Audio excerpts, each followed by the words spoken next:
Ito ang Presidential Broadcast Service. Radyo Pilipinas. Radyo Publiko ng Bagong Pilipinas para sa Bagong Pilipino. Naghahatid ng mahahalagang balita at impormasyon na guugnay ng pamahalaan sa sambayanan. Tulay sa himpapawid ng serbisyo publiko. Radyo Pilipinas. Radyo Publiko. Ang boses ng Pangulo. Sa Iloilo, Radyo Pilipinas. 585 AM. Oras sa Radyo Pilipinas sa alas 8:31 sa aga.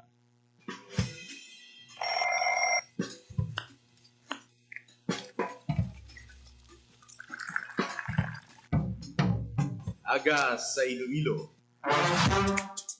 Masako. Magahod.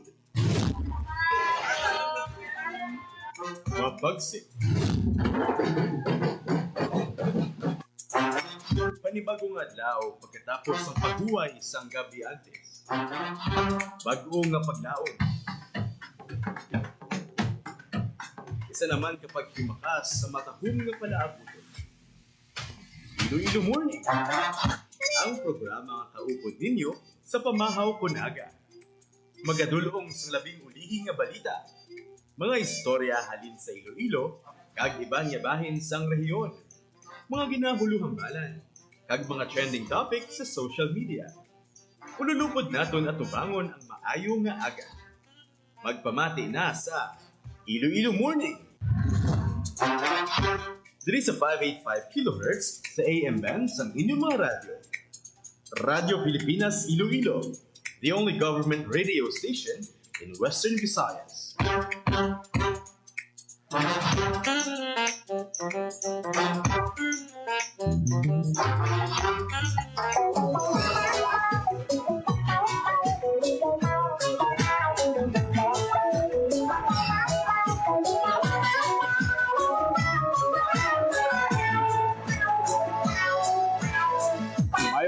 Pilipinas, good morning. Liwat Western Visayas, welcome sa Iloilo Morning Program.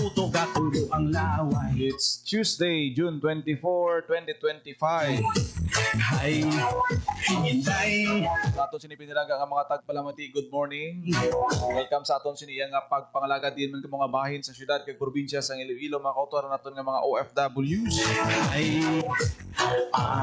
Kung kita tubto balas 9 takna sang aga diri sa aton siniya nga pagpangalagad. lapit sa imo. Magpatpat sang mga mainit ng mga balita Supat malak ninyo tanan-tanan. ang dugan ko, inday. Pahayag ni US President Donald Trump nga ginalauman ang pagpatigayon sa ceasefire sa tunga sang Israel kag Iran. Patay. Ini ang ginanunsyo ni US President Donald Trump kasunod sa iya agreement sa tunga sang duha ka mga pungsod niti pa perti kay init sang tension sa sining pungsod Israel kag Iran. Resulta pila man sa aton sining mga katuran nga mga OFWs Ay, sa imo pa. ang nabutang man sa alang-alang bangod sa sitwasyon kag ang iban na repatriate na diri sa may pungsod Pilipinas apang mayara man sang iban kasi daw mapiot-piot pa ang ilang sitwasyon dito sa may area sang Israel. Napiya ka ba yung ginabisuan sang Philippine Embassy ang mga Pinoy naman niya sa Qatar, Saudi Arabia, kag Iran nga magtiner sa safe nga lugar. Hindi mo pampaktan subong, hindi mo mapredict ang bisan nga may anunsyo na ang Amerika nga mayara sa pagapatigayon ng ceasefire within 12 hours nga pungkuan kag istoryahan sang Iran kag Israel ang ini nga conflict. Ati madamo na linibo na ka mga pumuluyo ang na-displace kag mayara gid casualty sa sining pagbayluhanay kag pagbombahanay sa mga missiles sang duha ka mga pungsod. Gali ang iban yang mga kapungsuran sa Middle East ang masiling naton nga apektado man sining nga conflict. May nagakadalahi gid no sa palibot sang sining duha ka mga pungsod kaya raya sa tension. So we are praying nga initani no mangin seryoso ang both camps sa pag-pursue sang ceasefire. Kiti basta gira na gani na yan. Wala gid kita da sa masiling as kung sino ang nagdaog. Ang magtimbang kampo lunsay ginapierde. Especially ang aton sini mga pumuluyo na hindi makabalik sa ila sini regular nga mga routine sa Israel kag sa Iran. Sa imo yung May pa, no, bantayan ang dugang pa nga mga developments sini kay ti in talks ang magtimbang nga party pero wala nagauntat ni mga missiles gyapon nga nagalinupad. Hindi naton masiling nga daw luto na ini nga agreement o kon kasugtanan o kon pagpungkuanay peace talks. ang imo nga Tanga wala naton makit-an ang resulta sini o kon nakalinong. Iti ceasefire pa ni pungkuan pa ni may mga deals, may mga kontrata laban-laban ng mga pagaistoryahan sa sining duwa iya ka mga pungsod. Importanteng mga Pilipino tada, mga may himata dira sa Middle East, especially sa Israel kag Iran, i-grab ninyong oportunidad ani mga hotline sa gintukod sa aton sinitag sa ka mga peso, LGU sa syudad, sa probinsya sa Iloilo, ag sa iban man nga probinsya, no, pakigangot kamo sa OWA, DFA, DMW para nga mako-communicate kamo sa inyo sini nga mga himata dito sa luwasang pungsod, partikular sa Middle East, para mapuligan sila kung gusto nila magpauli. Sa iban pa nga mga balita, mangin kaupod naton lugay-dugay ang aton siniya nga General Services Office Head sa Iloilo City Government. Kay ang mga tarpaulins bala, kung matandaan ninyo, ang eleksyon ta sa naligad nga Mayo, ginpang kakas adtong mga tarpaulins sang aton siniya nga mga nagpadalagan nga kandidato. Kag sa subong, sa imo yung ini nga mga tarpaulins na convert na into bags kag pwede mabakal. Sang aton siniya nga mga kauturan, mapag-on bala ini ang mga tarpaulins, tama ni kadamon. Kapin pa kon manami ang pagtahi. Pwede gid ninyo ini magamit nga bag, especially kung may mga kulumprahon kamo. Halimbawa, permi kaga paninda, aga pa, ang pabakal utan, prutas, isda.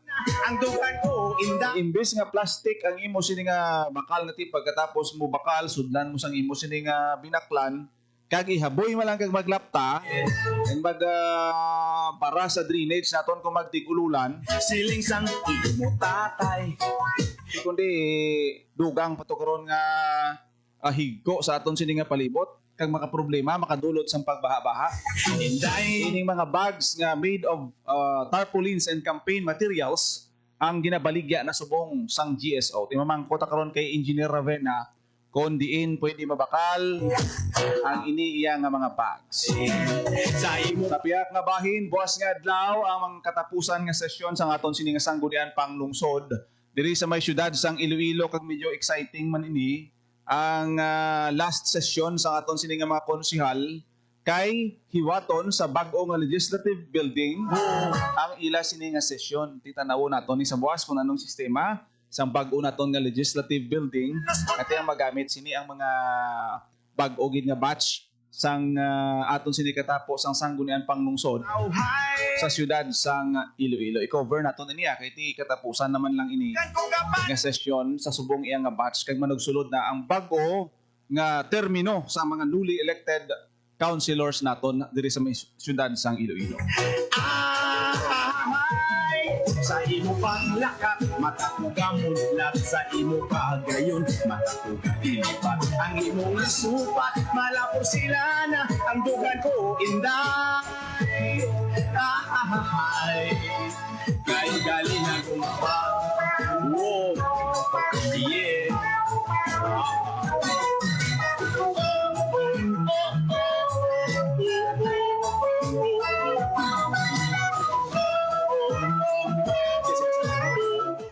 Yari na sa aton sini nga linya, aton sini nga head sang GSO, Engineer Neil Ravena. Welcome sa aton sini pagpangalaga diri sa Iloilo morning, sir. Good morning sa imo, Engineer Neil. Yes, good morning, Janelle. No? Good morning sa naglamakit sa bukasan. Excited kita, sir, kay nakita naton sa inyo sini yang social media page ang ining mga higko naton sa nadigad coming from political campaign materials naton na convert na sa mapuslanon nga mga bags na mo nagapamangkot, Sir Neil, kung available ini kag diin ini pwede mabakal. Can you tell us about sang status ang sining nga programa nga pag-convert sang mga daan nga mga political materials naton, mga campaign materials nga isa na ka matahom nga bags sa subong, Sir Niel. Yes, no. Ari ako subong sa kalauna, no. Kay i-check ko ang aton nga manugpanahi kay isa ni sa aton nga program as alternative livelihood sa aton nga mga waste speakers nga diri sa kalauna, no. So subong gibuligan naton sila, no. Nagtugang kita duwa ka sewing machine para nga magsasig ang ila obra sa mga bag kay naman pumatungduman naton mga apat ka tunilatan na political tarpaulins ang nakuha na, no, sa palibot ng syudad. So mas maayo ini kay wala niya nagdiretso sa aton nga sanitary landfill. Instead nga gin-recycle naton, gin-upcycle para pwede may bag. So tamo nag-contract sa aton Ginel, no, kung na aga kay gusto nila may mga ginhatag sila nga mga design kag mga gusto nila nga mga laundry bag, no, nga pwede maobra. So isa na subong sa aton gina-instruction diri sa kalaunan kung ano pwede nila maobra pa na mga design kag may mga suggestion nga kay ginbaliktad naton abi, no, printed ara sa sunod. So may mga suggestions kita sa mga private sector naton nga kung pwede may printing, no, sa mga design. So nagapanumdum kita nga mag-workshop, no. Mag-training sa aton mga white speakers so that ma-develop naton into much better nga mga ma-produce nga mga recycled bags, Jeanette. Kung tanaw naton, sir, sa imo sining nga litrato, no, ano ang size sang sining nga bags kag bala naton nga tidamo gid nga pangita subong kay ginaduso man naton sa syudad sa Iloilo ang pag-avoid sa paggamit sang plastic kay kun plastic gamiton nila halid diri halid dito daw kanami kay sini sir nga materials, especially sa mga mahilig bala magpangumpra kon kaagahon sa mga merkado publiko. Ano ini kadako, Sir Niel? Yes, no, ang do 16 inches na siya kadako by 16. So ginapatapuan sa pagid, no.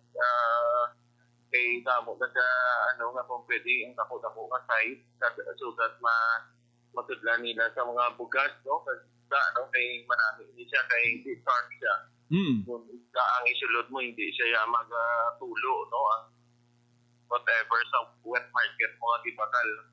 So isa na subong sa discuss naton sa ilang group, no, sa waste speakers so that ma-improve, no, kay some of the nga nagapamangkot sa aton kung pwede mapadapuan kay gamay at tubi Ginel mo ang ginobra namon for 60 pesos nga sa isang bag. At the same time, we are also considering balance ang sizes ng political parks, no, nga naman ang kumilik may ginhatag sa sizes standard.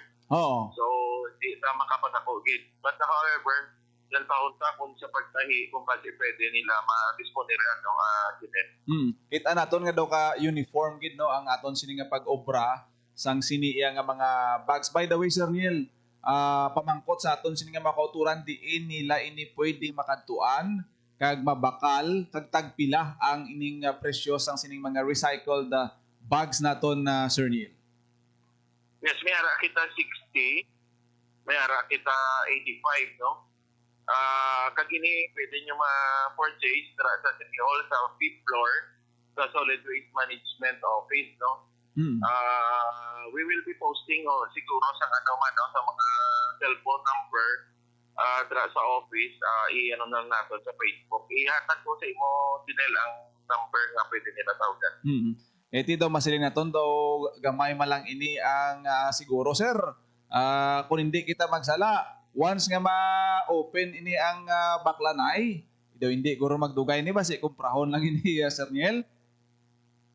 Yes, actually ang ang may mga dalagko kita nga companies nga nagpamangkot. However, ang problema lang namon sa ida kay ang resibo bala. Although subong nag-process kami dito sa organization kay ang mga team number nila they have to renew binigay ng mga officers nila sa kay ginorganize na ni sila Ginelmo. Ang may speakers, may president, may secretary, may treasurer. In pa-register natin sila sa SEC. But they have to renew ang PIN number nila para maging legal sila, no? Nga maka-negosyo, kag maka-partner sa city, kag ma-acknowledge sila sa city council as partners ng city, no? So, amo na nga ito gina-process. Medyo amo lang na sa buong challenge sa aton kay wala sila sa official receipt pa sa buong kay on process pa ang ilang mga papeles. Naka-mention ikaw kagina nga nagdugang kamo sa mga sewing machines. Kagbalaan naton nga hindi man lang sila nga every after sang political ano na to, no? Or kung election period ang ini nga proyekto kundi sige-sige ini sir. May yara man sang mga tarpaulin sang politiko o kung hindi, sige-sige ining pang-recycle kapag panahi sang bag dira sa area sang Kalahunan na Sir Neil. Yes, naubra man ni sila sa Tetra Pak. No, kung maano yung mga Tetra Paks na abala, since amo na, no, may example sa Tetra Pak. Naubra man ni sila Pak, no, kag folder type niya mga material, ginatahi Manila, no, so hindi lang tarpaulin, gamo pa sila sa mga material from waste niya pwede nila ma-order. Mga pila sir kabilog ang mga manugtahi ninyo nga ginabuligan dira no nga ti maka-avail man sa sining livelihood program naton para sa ila Sir Neil. So ang ginano natin mga anom ni sila no we will conduct another training para siguro ma-double nato no ang number of nagapanahi sa aton diri no kay still sabi mo para nga makaproduce sila sa amo sila kadamo na mga bugs din. Tido ka nami gid ni sir nga initiative kag daw nakitaan kung hindi kon mag-cooperate lang mga barangay naton. Halimbawa ang balon nila mga residente kung may mga tarpaulin kamo da ihatag nyo sa aton kay idulong naton ini sa Kalahunan kag i-recycle. Ano ang imo mensahe sir sa pumuluyo may ara kita programa sini nga halimbawa ipangdulong nila ang mga tarpaulin nila ihaboy mo lang nila dakag magsarabit sa drainage. Ihatag nila be or i-collect paano ini Sir Neil? No, pasalamat din kami sa imo Ginel no sa imo programa sa Pumaga. Dahil nakapilar kita no sa atong pumuluyo if ever nga may ara mo all you have to do is i-sort nyo no i-separate nyo sa inyong general waste kay we will collect it on a scheduled manner para makuha natin sa KidQ no kay kung timpo na sa general waste then damo na sa iko. So we will clean that gasan sa pana. So however kung ma-separate nyo, mag-sort nyo from your general waste, then malimpyo siya kag we could only trapuhan na lang siya kag pwede natin gamit buwan. So ginapilar kita aton nga mga pumuluyo kung pwede ma-separate from the general waste. Ang plastic daan na Sir Neil sa nadigan pag-interview kay Mayor Jerry Triña sa to nagbaha kita do amugid ang ginabasol nga rason no sa pag-clog sa aton pila ka mga drainage. By the way sir bilang miyembro sang drainage task force sa gitukod ni Mayor Jerry Triña, kumusta ang aton siniya nga monitoring sa mga drainages nga gin-pa-review sa nagligad sa aton nga alkalde, especially nga we are on a rainy season na Sir Neil?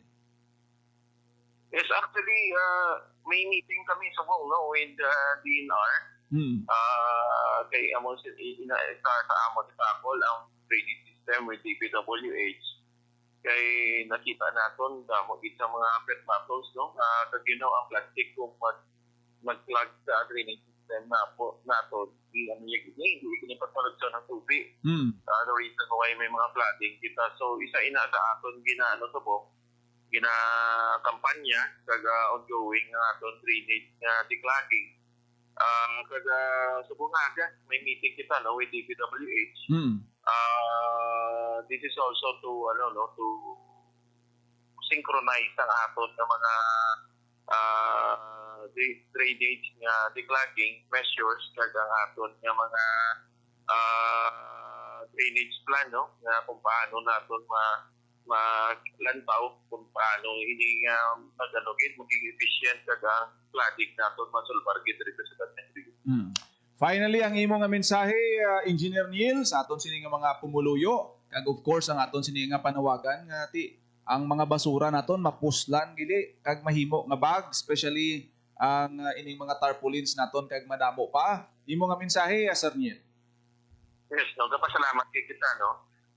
Sa imo, Janelle, kag sa inyo. Salamat kag nagapangapay kita, no, sa ato pumuluyo nga ang plastic, no, kung pwede ma-separate natin.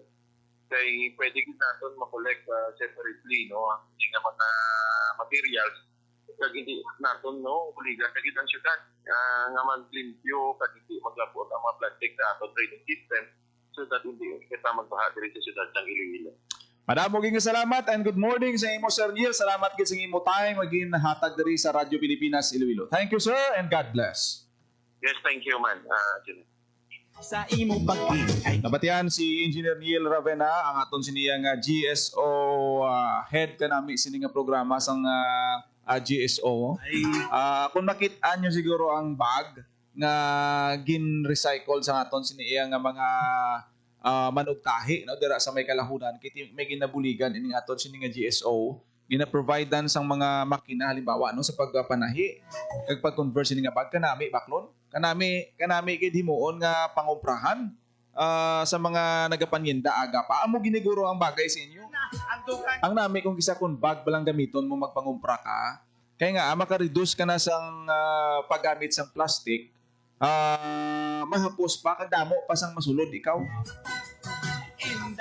Butangan mo isda, utan, mapulupag-on gawa. higog mauntag isang tunay. Kisa mga kauturan naton, kung gusto ninyo, pwede ka mo kakadto dira sa may City Hall kung dito magsala ginahambal ni Engineer Ravena. Dawara sa 5th floor kay may mga sample da. Sang sining mga bag kay gusto sang iban gani nagasuggest sila pwede mapadako. Kay daw sudlan ba sang mga lago kay uso subong ning ano naton mo ang panglaba bala pagpalaba ginabutang na nila ginahimo nila laundry bag. Galing kay tido gamay-gamay kay may polisiya ang aton sini nga Comelec nga hindi ka man kapahimo sang tarpaulin nga dako-dako mo. So depende ang kadakoon man sang bag sa mga materials na ila sini iya nga ginapang kolekta, no? Kay timig indetermined na nga size ang Commission on Election sa kadakoon sang sini nga mga tarpaulins nga pwede magamit. Pero kung gamay lang yan, bulutangan lang sang mga gagmay nga items, kanami gid mapag-on kag durable. Kita nyo man ako nano kadamol ang ang tarpaulin. Kung tahion pa na iya kag butangan sang mga accessories na nga magpag-on ng iya pundasyon, hindi siya basta-basta magisi bala. Pag-on sina nga klase sang pag. Di gina-congratulate naton ang aton siniya nga city government sa pagpadayon sang sini nga inisyatibo na paghimo kapag convert sa mga bag gani sa mga tarpaulins naton sa mapuslan nga bag. Environment friendly na, maka-less pa ikaw sa plastic usage naton diri sa may syudad sang Iloilo. Muna yang mga practice ang dapat naton i-replicate, no, sa iban nga mga LGUs bla mga kabanwahanan kay ti inyo area kamo kabaloda mo kundi ng mga damo pada basura tarpaulin madumduman yun sunuan yun nga modelo Si tutok gato hindi makabuli gid ini sa aton sini mga pumuluyo, not only sa mga nagapamalaklon kundi sa mga nagapangita man palangitan-an, makapanahi sila, makabaligya sila, maka-income sila sa siniya nga sahi sang proyekto. sa imong nali. Wala na kita tiyempo diri sa aton sini nga pagpangalagad sa programa Iloilo Morning. Ang iban pa nga balita bantayan na lang sa iban pa naton nga mga programa kag sa aton sini nga Facebook page Radyo Pilipinas Iloilo. Ako na gid lamang inyo alagad, Junel Baclay. Mayong aga Pilipinas, God bless Iloilo.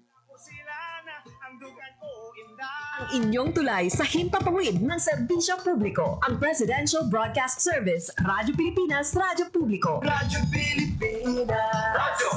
Publiko. Kinilala ng pag-international at prestigyosong Asia Pacific Broadcasting Plus Awards 2025 para sa kategorya ng government streaming. Ito ay dahil sa epektibo nitong pagsasanib ng mga tradisyonal na media tulad ng telebisyon, radyo at print para masabayan ang mabilis na pag-inog ng mundo ng digital at social media tungo sa mas epektibong paghahatid ng mahahalaga at napapanahong mga impormasyon sa mamamayang Pilipino. Kinilala rin ang Radyo Pilipinas dahil sa patuloy na pag-akyat ng rating. Ngayon ay matatag sa pang-apat na pwesto sa Mega Manila ayon sa pinakahuling Nielsen Radio Audience Measurement Survey. At sa social media, nakamit ang mahigit 2,000% pagtaas ng bilang ng mga sumusubaybay sa Radyo Pilipinas page sa unang bahagi ng 2025. Patunay ito na ang inyong Radyo Pilipinas Radyo Publiko ay tunay na kaagapay ng inyong pamahalaan sa paghahatid ng serbisyo sa mga mamamayang Pilipino. Mula sa aming lahat, sa ngalan ng inyong pamunuan at mga kawani ng Presidential Broadcast Service, kasama ang inyong mga himpilan ng Radyo Pilipinas sa buong kapuluan. Maraming salamat po sa inyong lahat, sa inyong pagtangkilik at pagkilala. Radyo Pilipinas. Radyo Publiko.